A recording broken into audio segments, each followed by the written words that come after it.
At Christmas dinner, my sister declared, "Dad is handing me his entire savings." Dad couldn't even lift his head. That was the moment I realized something was very, very wrong.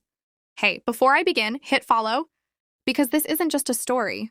It's the truth about the moment. I discovered my own family was hiding something dark behind holiday smiles. My name is Lauren, and nothing about that Christmas felt right from the moment I walked into my parents' house. There was this heaviness in the air, like everyone already knew something I didn't. Mom hugged me way too softly. Dad didn't get up from his recliner. My sister Amanda was glowing like she had won a prize. We sat for dinner, and halfway through, she tapped her glass and cleared her throat dramatically. So, Dad made his decision. He's transferring all his savings to me. I'll be managing his accounts from now on. My fork froze in midair. My father's savings were not a small amount. He had worked 35 years at the manufacturing plant and lived frugally his entire life. I looked at him. "Dad, is that true?" He didn't answer. He just stared at his plate like a child caught doing something wrong.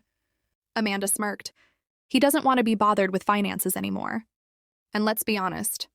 You're barely around, Lauren. Barely around? I visited every week. I brought groceries. I took Dad to appointments when my schedule allowed. I felt this cold anger spreading inside me. "Dad didn't tell me anything about this," I said quietly. Mom cut in fast. "He didn't want to bother you. Amanda is the responsible one when it comes to money." The responsible one? Amanda? The same sister who overdrafted her account 8 times last year and once borrowed $900 from me and called it a gift? I pressed again. "Dad, are you sure this is what you want?" His hand shook slightly as he tried to reach for his glass. I don't know." Amanda jumped in like a lioness protecting her prey. "He already signed the paperwork last week. It's done." Then she kept eating like she hadn't just dropped a bomb that could destroy our entire family. That was the moment I knew something was very, very wrong, because my father didn't look relieved. He looked scared. Later, when everyone was gathering in the living room, I pulled Mom aside. "What happened? Why didn't Dad tell me he was giving up control of his savings?" Mom let out this long, dramatic sigh. "He's getting older, Lauren. He needs someone responsible. And Amanda is closer. She lives 30 minutes away," I reminded her. "I live 20. Mom shrugged. "You have your own life now. Let Amanda take care of things." Her eyes darted away from mine when she said it, like she knew she was lying. That night, after gifts were exchanged, I asked Dad privately if he wanted me to look at the documents he'd signed. He whispered, "I don't remember signing anything." Something inside me snapped straight. "Dad, what do you mean you don't remember?" He shook his head slowly. "She said I was confused. She said she'd handle it." "I don't remember." His voice cracked. He wasn't confused. He was afraid. I tried to stay calm, but my heart was pounding. "Dad, did you read the papers?" I don't know." And that was it. I knew Amanda had done something. I didn't know exactly what yet, but I could feel it in the pit of my stomach. When I left that night, Amanda hugged me at the door, whispering smugly, "Don't worry, sis. Some people are meant to lead, some people are meant to observe." I pulled away, disgusted. The moment I got home, I opened my laptop, ready to dig into something, anything. But I had nothing to go on. No paperwork. No access, no proof. What I did have was a father who didn't remember signing away his entire savings. 2 days later, I went back to visit him. Amanda was already there, acting like the queen of the house. She had reorganized their cabinets, sorted their mail, and set up her laptop at the kitchen table like she owned the place. "Oh, look," she said when I walked in. Lauren decided to show up. I ignored her and went to Dad, who looked exhausted. "You okay?" I asked him. He nodded, but his hands were trembling. Amanda stood behind him and said, "He's adjusting. You know how older people get." I snapped. "He's 68. He's not ancient, Amanda." She shrugged. "Old enough?" Mom stood by the sink, watching us like a referee afraid to join the match. I leaned toward Dad. "Can I see your financial statements?" Amanda slammed her laptop closed. "Absolutely not." "That's private." "Private?" I said. "I'm his daughter. And I'm the one he trusts with money," she snapped. I watched Dad's eyes. He didn't agree with that statement. Not at all. But he didn't speak up. After Amanda left the room to take a phone call, Dad whispered to me. She said I was behind on bills. She said she'd handle everything. "But were you behind?" I asked. He shook his head. No, I don't think so. I felt my blood run cold. Something was happening behind his back. And if I didn't act fast, it could get worse. I went outside to call a lawyer friend. He told me something that changed everything. If your father doesn't remember signing the documents, there's a chance he may have signed under duress. But you need proof. Proof. That word echoed in my mind. When I stepped back inside, Amanda was standing there with her arms crossed. Who were you talking to? She asked sharply. I didn't answer. Look, she said, you need to stop interfering. Dad trusts me with his finances. You have no right to question him. He doesn't remember signing anything, I shot back. Her expression changed for a split second, fear. Then she smirked. Maybe you don't remember things sometimes either. Must run in the family. I walked past her before I said something I'd regret. A week later, I stopped by again unannounced. Amanda didn't expect me. She was in the living room with Dad, asking him to sign more papers. What now? I asked sharply. She jumped like she'd been caught stealing. It's just insurance forms, she said quickly. Dad blinked up at me. She said I had to sign something. I walked over, snatched the papers, and started reading. They weren't insurance forms. They were a secondary authorization, giving Amanda full medical decision-making power. What the hell is this? I asked. Amanda reached for the papers. Give those back! Dad's voice was shaking. Do I need to sign that? No, I said firmly. Not until a lawyer explains it. Amanda exploded. Why are you always trying to destroy everything I do for this family? I'm trying to protect Dad, I shot back. You're jealous, she hissed. You always have been. You hate that Mom loves me more and Dad depends on me. I went silent. Not because she was right, but because she was saying it so proudly, so confidently, like she believed she deserved to run everyone's life. After that fight, Amanda forwarded my number to voicemail. Mom barely spoke to me. Dad looked stressed every time I visited. But I didn't give up. A month later, Dad called me late at night. Lauren, he whispered, I think someone took money from my account. My stomach dropped. How much? I'm not sure. But there was a withdrawal I didn't make. Why didn't you tell Amanda? I asked, though I already knew the answer. I'm scared to. That did it. I stood up, grabbed my keys, and drove straight over. Amanda's car wasn't there. Dad sat at the kitchen table with his bank statements spread out. He handed them to me, and when I saw the withdrawals, my hands began to shake. Multiple transfers. Large amounts. All from Dad's savings. And all into an account under a name. I recognized Amanda's new business venture she told everyone had investors. My chest tightened. Dad, this money... Did you authorize any of these transfers? He shook his head, terrified. No. I took pictures of everything. We needed help, no question. The next morning, I went to the bank with Dad. The manager recognized Amanda's name immediately. Oh yes, she came in last month with the power of attorney documents. My heart nearly stopped. What power of attorney documents? The manager pulled out copies. My blood turned to ice. Amanda had filed a full power of attorney, giving herself access to all Dad's accounts. It was signed. It was notarized. And Dad's signature was on it. Except the signature wasn't his. Not even close. I could barely breathe. Dad, I whispered, you didn't sign this. Did you? He blinked slowly, confused and anxious. No, I don't think so. He didn't know. He didn't remember. He had been manipulated, or worse. I told the bank manager we needed to freeze the accounts immediately. Dad looked down at his trembling hands. Lauren, what is happening to me? I put my hand on his shoulder. I'm going to fix this. I promise. We drove home in silence. Dad was exhausted. I was furious. When we walked inside, Amanda was waiting. She had arrived just minutes before. Her eyes were blazing when she saw the bank folder in my hand. What did you do? I didn't answer. She stepped closer, her voice low and shaking with anger. You think you can take everything away from me? You think you can just walk in and ruin my life? I'm protecting Dad, I said calmly. Not you. Dad trusted me, she snapped. No, I said. Dad feared you? That made her stop. She froze. Then her expression darkened into something I had never seen before. Something sharp? Dangerous. Calculated? You have no idea what you've just started, she whispered. I turned away from her and helped Dad into his chair. The house was silent except for the clock ticking, counting down to something I didn't understand yet. Amanda stormed out without another word. That was the night everything began to unravel. A week later, I got a letter in the mail. A legal notice. Amanda was suing me for interference, claiming I had manipulated Dad into revoking her authority. Dad looked at the papers and shook his head in disbelief. I never said that. We'll fight it, I told him. We'll get a lawyer. But then something happened that I didn't expect. Our lawyer called and said, there's a complication. Something your sister filed is raising red flags. What kind of red flags? I asked. He hesitated. Financial fraud. Potential identity misuse. And something else, something serious. What is it? I whispered. Your father's financial statements indicate an account you didn't mention. An account with large withdrawals. And the signature on those documents doesn't match your father's handwriting at all. My breath caught. I felt the world tilt. So, what does that mean? It means, he said slowly, someone forged his signature.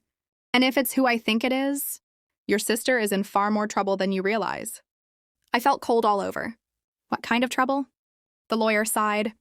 That account isn't your father's, and the withdrawals weren't for your sister's business. Then who were they for? I asked, heart racing. There was a pause. That's what we need to find out. And Lauren, when you see the name on those transfers, you're going to want to sit down. The room spun around me. What name? I asked. He inhaled sharply. Lauren, the money was going to someone your sister tried very hard to hide. Who? I insisted. He finally answered. The name on the transfers is... When I walked into Dad's room that morning, the first thing I saw was the envelope on his lap. The same envelope he tried to hide last, night before collapsing. His hands were shaky as he pushed it toward me. Open it, he whispered. I hesitated. Dad, you don't have to. Just open it. Claire. So I sat next to him, tore the envelope open, and pulled out the paper inside. A bank statement. My heart dropped. The account had been drained to almost nothing, and under the balance, a list of withdrawals. All large, all recent, all done by my sister's full name. Dad leaned back, breathing shallow. I didn't give her anything. She took it. I stared at him in disbelief. She forged your signature? He blinked slowly as if exhausted just talking. Not just mine. What do you mean? He looked at me with eyes that made my stomach twist. Your mother helped her. I felt my chest tighten. For a second, I couldn't breathe. Mom? The woman who defended Lily every time? The woman who told me I was overreacting whenever my sister crossed a line? I didn't know whether to scream or cry. Dad struggled to continue. They said, you already have a job. You don't need help. Lily needs more. She always needed more. That last line broke him. He looked defeated, embarrassed, ashamed. I held his hand tightly. Dad, I promise you, I'm going to fix this. For you. He closed his eyes. Be careful, Claire. But I wasn't careful. I was furious. When I walked into the living room, Mom and Lily were whispering by the tree. They stopped when they saw me, pretending everything was normal. Mom smiled. Claire, sweetheart, want breakfast? I ignored her. Dad told me everything. Their faces changed instantly. Mom's smile froze. Lily blinked fast, pretending confusion. What are you talking about? You forged Dad's signature and stole his life savings. Both of you, Lily scoffed. Why would I do that? Because you think everything belongs to you. Lily stepped closer. You're delusional. Stop making drama. I pulled out the bank statement from my pocket and tossed it on the coffee table. Explain this. Mom snatched the paper, and for a split second I watched her eyes widen. Then she recovered. Claire, your dad must be mistaken. He's old, honey, confused. I felt disgust rising in me. He's not confused. You are. Lily crossed her arms. Even if I did take it, Dad always intended for me to have more. You moved out, you left. You don't have responsibilities. I do. You have debt, I snapped. And a lifestyle you can't afford. That's what you have. For the first time, she looked nervous. Mom whispered, lower your voice. But I wasn't lowering anything. I turned toward Dad's room. He's signing everything to me, today.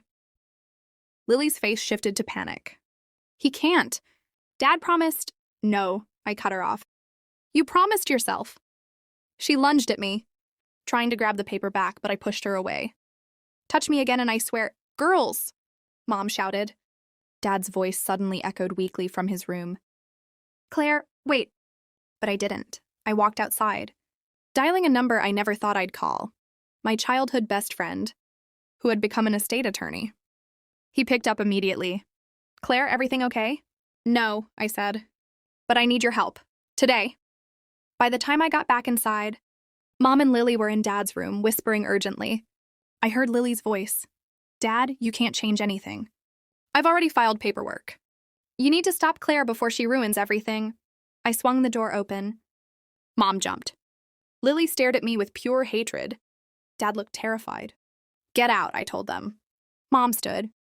We're not leaving your father alone. I stepped closer. You left him alone when you emptied his account. They didn't move. So I raised my phone. I recorded everything. That shook them. Lily stormed out, shoving my shoulder. Mom followed, shaking her head at me like I was the villain. Hours later, after paperwork was filed, signatures notarized, and legal protections put in place, Dad finally slept peacefully. And for the first time in years, I felt like I'd done something right. But then, my phone buzzed. A private unknown number. I answered quietly. Hello? A man's voice came on the line, smooth, cold.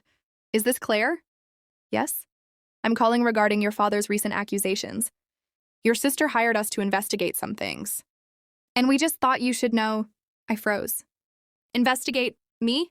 Then the man said something I never expected. Your sister tried to prove you were stealing from your father. But in the process, she uncovered documents she didn't intend to expose. My heart pounded. What documents? A pause. Bank slips. Email copies. Loan applications submitted in your father's name. All forged. All done by your mother and sister over the last 6 years. My blood ran cold. He continued, we cannot legally send them to your sister, since she is the perpetrator. But we can send them to you, as you appear to be the only non-involved family member. I swallowed hard. Send everything. He paused again. There's something else. My hand shook. What? A withdrawal made 2 days ago. A large one. 20,000. That wasn't Dad, I whispered. No, he said. It wasn't. I could barely breathe. Who was it? He took a deep breath and said the last name I wanted to hear, your mother. He emailed the files. And when I opened them, everything changed. My sister hadn't just drained Dad's account. She had been siphoning money for years, covering her tracks, lying to everyone. But the last deposit, the largest, was not into her account. It was into Mom's. That's when something clicked. Everything Dad told me. Mom defending Lily. Mom turning me into the outsider. Mom saying Lily needs more. Claire is fine. This wasn't favoritism. This was partnership. Fraud partnership. They weren't just using Dad. They were using each other. And now, they'd gotten caught by their own hired investigators. And I knew exactly what I had to do. The next morning, I waited until Lily left the house.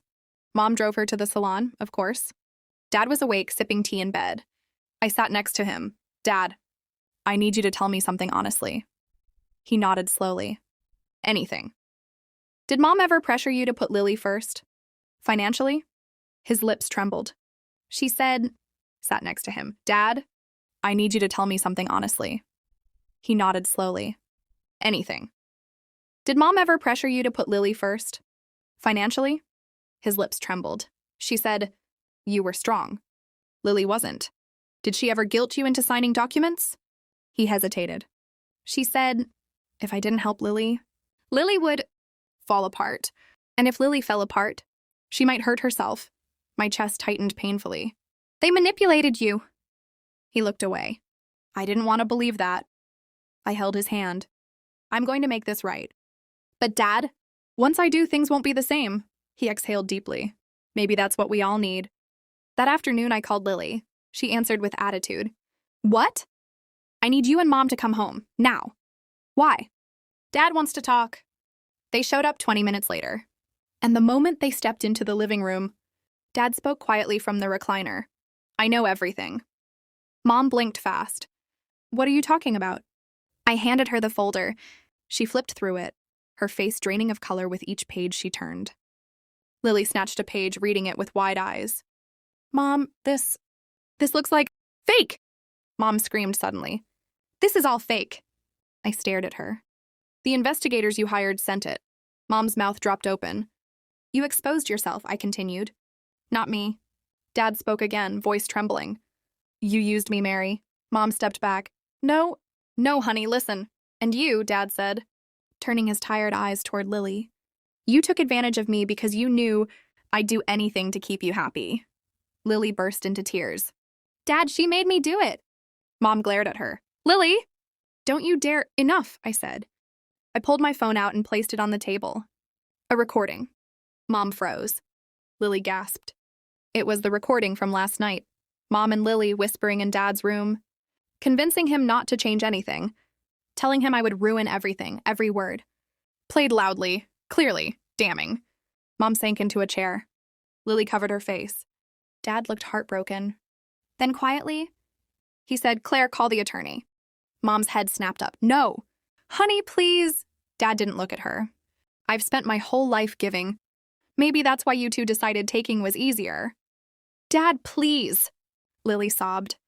But he didn't budge. By evening, every account was frozen. Every access revoked. Every necessary report filed. Every document secured under Claire's name. Dad's health directives changed. And Mom and Lily both received formal notices. Standing outside that night, Lily approached me in the driveway. She wasn't crying anymore. She was angry. You destroyed our family. No, I said quietly. You destroyed it. I just put the pieces where they belonged. She clenched her jaw. You'll regret this. I stepped closer. Maybe. But at least I didn't steal from my own father. She left with Mom, both silent, both defeated. Inside, Dad held my hand and whispered, Thank you. I stayed with him that night. For the first time in years, he slept peacefully. And the emotional truth? Sometimes the people who call you selfish are only angry because you finally stopped letting them run your life.